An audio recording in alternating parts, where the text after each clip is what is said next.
Boston College is one of the most prestigious private universities in the country. And although there is certainly money in their trust funds, safe to say no one here feels any richer than the man in the mirror. I love being here. Fred Vautour works overnights as a janitor at BC. And this is the story of how he parlayed this relatively low-paying job into a gold mine, thanks to a university policy that says if you work here, your kids can go here for free, assuming they're accepted, which is not easy. And yet, back in '98, his oldest daughter, Amy, actually got in. She broke down crying, and I broke down crying. And we hugged each other, and there's pictures in my house of that. This is the acceptance letter that we got. He still keeps the letter on his wall. Me and my wife struggled through a lot of years, but seeing that made it all worthwhile. It hangs here in the dining room, next to the one his son got a few years later, and his other son.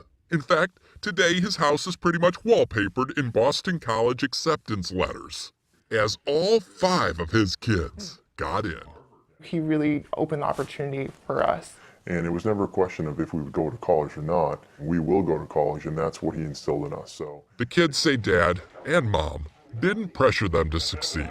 They just set the expectation and provided the means, no matter what it took.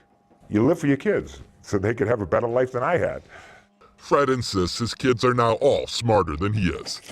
But you have to wonder, over the past 2 decades, Fred has taken Boston College for nearly $700,000 worth of free tuition, which makes him no dummy.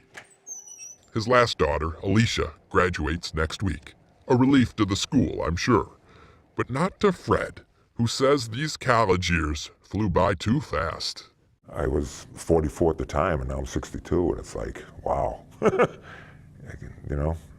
you glad it's over? No.